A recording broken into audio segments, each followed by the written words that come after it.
Mangunguha ko ngayon ng koralwa. Yung poroton na pwede nating makuha o makita rito.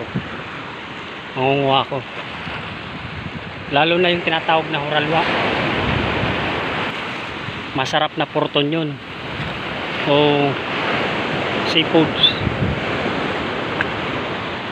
Sa banda dyan, tingin tayo. Makikita sa mga butas-butas lang yung koralwa. Ayan o. Pinakita kagad ako. Ayan o. Yan. Ito yung tinatawag na koralwa, guys. Yan. Marami yan dito sa mga butas. Kailangan list ko lang dahil may alon na malaki. Baka matangay o tamaan.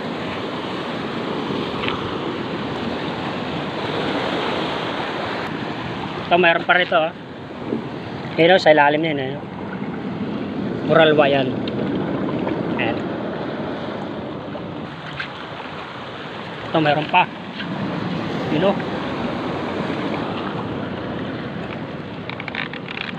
Ito mayroon pa doon butas.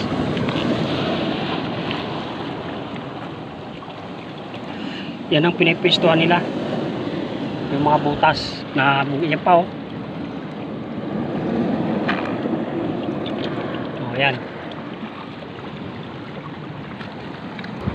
Banda rito tayo.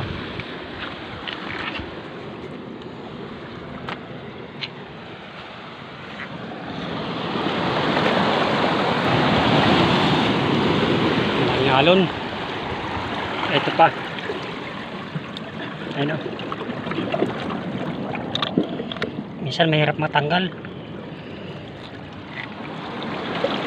Dito guys, may papakita ko sa inyong lato o sa Tagalog, arosip.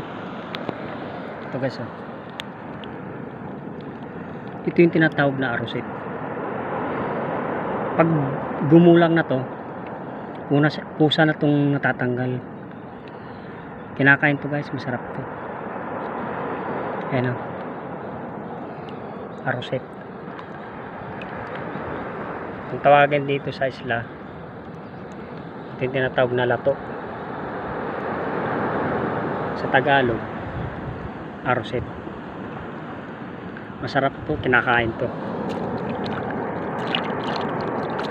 Pagka low tide, sa bandang malapit dito sa may ngarab, makikita sila.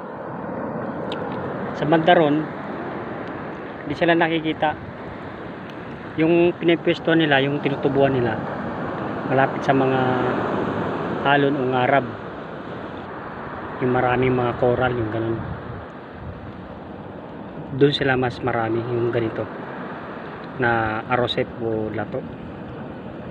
Ayan masarap to guys.